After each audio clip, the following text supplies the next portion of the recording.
कौन तय करेगा?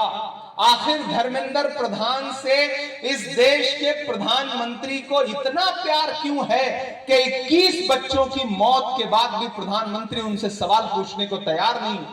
तुझको कितनों का लहू चाहिए अर्ज़े वतन, कितनी आहों से कलेजा तेरा ठंडा होगा? आखिर और कितने बच्चों की मौत का इंतजार कर रही है इस देश की सरकार कि उन बच्चों की मौत होगी, वो खुदकुशी करेंगे, उसके बाद देश के शिक्षा मंत्री का इस्तीफा लिया जाएगा?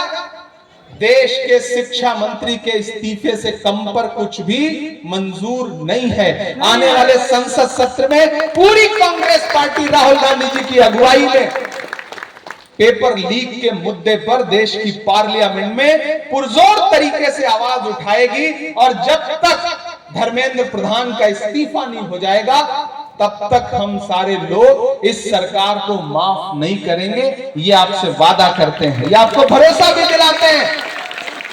यहां जो बच्चे बैठे हैं, ये जो स्टूडेंट्स हैं, नए सपने देखिए, नए ख्वाब बुनिए, आसमान को छूने की जिद में आगे बढ़िए। राहुल गांधी जी का विजन आपके साथ है। आप याद करो कि राहुल गांधी जी ने कहा था कि कोविड की सुनामी आने जा रही है, तब प्रधानमंत्री जी क्या कर रहे थे? बिहार का चुनाव आने वाला था तो बाटी चोखा खा करके फोटो पोस्ट कर रहे थे। लेकिन राहुल गांधी जी 2019 में, मुझे याद है कि इंडिया गेट के सामने एक प्रदर्शनी लगी थी, उस प्रदर्शनी में प्रधानमंत्री जी पहुंचे थे तो बिहार का जो स्टॉल था, चूंकि चुनाव होना था 20 में, तो वो उस स्टॉल पर खड़े होकर के बाटी चोखा खा करके फोटो पोस्ट कर रहे थे। और जिस दिन उन्होंने फोटो पोस्ट की थी उसी दिन राहुल गांधी जी ने कहा था, देश के प्रधानमंत्री जी, ये इस तरह की प्रदर्शनियों में जाके फोटो पोस्ट करने के बजाय आने वाले कुछ दिनों में कोविड आने जा रहा है, कोविड की सुनामी आने जा रही है, उसकी तैयारी के लिए ध्यान दीजिए, वक्त दीजिए, वरना बहुत सारे लोग मारे जाएंगे। फिर आपने देखा कि किस तरह इस देश में लोग एक एक सांस के लिए तरस गए, किस तरह परेशान हुए लोग। वो भविष्यवाणी राहुल गांधी जी की थी। और इस देश में तमाम ऐसे मीडिया के लोग हैं, विपक्ष के लोग हैं, जो राहुल गांधी की इमेज को खराब करने के लिए ऐसा दर्शाएंगे कि राहुल गांधी जी देश के मुद्दों को अलग तरह से समझते हैं। मैं तो ये कह रहा हूं, पूर्णिया में खड़ा होकर के, इस आर्ट गैलरी के ऑडिटोरियम में खड़ा होकर के, कि इस देश में असली मुद्दों को सिर्फ और सिर्फ राहुल गांधी समझते हैं। मुझे बताओ कि जिस दौर में लोग अपने नाम का नारा लगवाने के लिए परेशान हैं, जिस दौर में लोग राजनीति में हिंदू मुसलमान और सांप्रदायिकता घुसेड़ने के चक्कर में परेशान हैं, उस दौर में कोई एक नेता खड़ा हुआ है ना, जो आपसे कह रहा है कि मुझे बच्चों के एजुकेशन पे बात करनी है?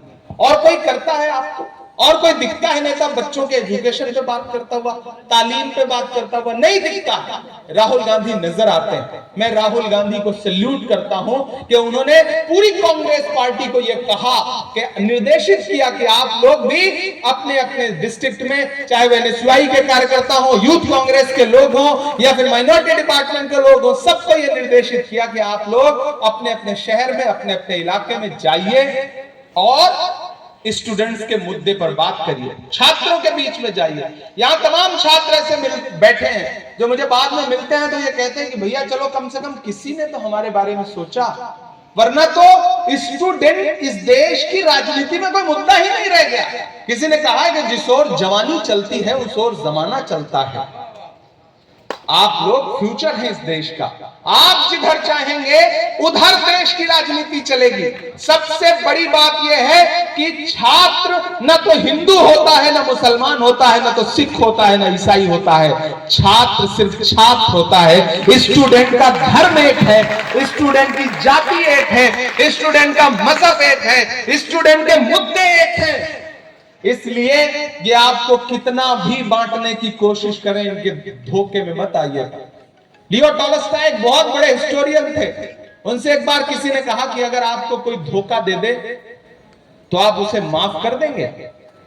मैं देश भर के छात्रों से ये कहानी सुनाते हुए संवाद कर रहा हूं कि जब टॉलस्टॉय से ये कहा गया कि अगर किसी ने आपको धोखा दे दिया तो आप उसे माफ कर देंगे, तो उसने कहा कि जो आपको धोखा देता है समझ लो उसने आपके दोनों बाजू काट दिए, दोनों हाथ काट दिया। और जिसने आपके दोनों हाथ काट दिए, बाजू काट दिए, आप उसे माफ तो कर सकते हैं लेकिन उसको गले नहीं लगा सकते। इसलिए मेरी नई नस्लों, यह हिंदुस्तान की सियासत में एक नया इतिहास लिखने का समय है। पंडित जवाहरलाल नेहरू इलाहाबाद यूनिवर्सिटी के सीनेट हॉल में खड़े होकर के सामने बैठे हुए प्रोफेसर से, स्टूडेंट से, हिस्टोरियन से, इंटेलेक्चुअल लोगों से डिस्कशन कर रहे थे, बात कर रहे थे, खिताब कर रहे थे। जब वो वहां खड़े होकर खिताब कर रहे थे तो उन्होंने वर्ल्ड हिस्ट्री का एक जिक्र किया, दुनिया के हिस्ट्री में एक घटना का जिक्र किया। उसमें सन, शायद जो सन था उससे 1-2 साल आगे पीछे कुछ बोला उन्होंने। सामने एक बहुत बड़े हिस्टोरियन बैठे थे, ईश्वरी प्रसाद, जो हिस्ट्री को जानते हैं वो लोग जानते हैं। इतने में बीच में से ईश्वरी प्रसाद खड़े हुए और उन्होंने नेहरू जी को टोक करके कहा कि नेहरू जी, आप जो सन बता रहे हैं इस घटना के बारे में, दरअसल वो सन ये नहीं था, ये था। अब प्राइम मिनिस्टर माइक पर खड़ा है और सामने बैठे हुए एक हिस्टोरियन खड़ा होकर के उसने जब टोका तो पूरा माहौल बिल्कुल तनाव वाला हो गया। जब माहौल तनाव हो गया तो उसी भीड़ में उर्दू के अजीम शायर और अंग्रेजी के बहुत बड़े विद्वान फिराक गोरखपुरी साहब बैठे थे। वो खड़े हो गए और उन्होंने चीख करके, लगभग चीखते हुए कहा कि ईश्वरी सिट डाउन, तुम इतिहास को रटते हो, माइक पर जो खड़ा है वो इतिहास बनाने वाला इंसान है। तो ये इतिहास बनाने का समय है मेरी नई नस्लों। इस देश की राजनीति को हिंदू मुसलमान, ये झगड़ा मंदिर मस्जिद, इस सब से निकालो। सवाल मुद्दों पर करो। सवाल राहुल गांधी की तरह पूछो कि इस देश में शिक्षा का बजट इतना कम क्यों है, इस देश में शिक्षा इतनी महंगी क्यों है, इस देश में जब तक एजुकेशन का करप्शन नहीं दूर होगा तब तक आने वाली नस्लें आगे कैसे बढ़ सकती हैं। याद करो 2014 में देश के प्राइम मिनिस्टर ने कहा था कि हर साल 2 करोड़ लोगों को नौकरी दी जाएगी, याद है? अब तो उनके वादे बात ही नहीं करता कोई, उस पर कोई मतलब डिस्कशन ही नहीं है। 2 करोड़ नौकरी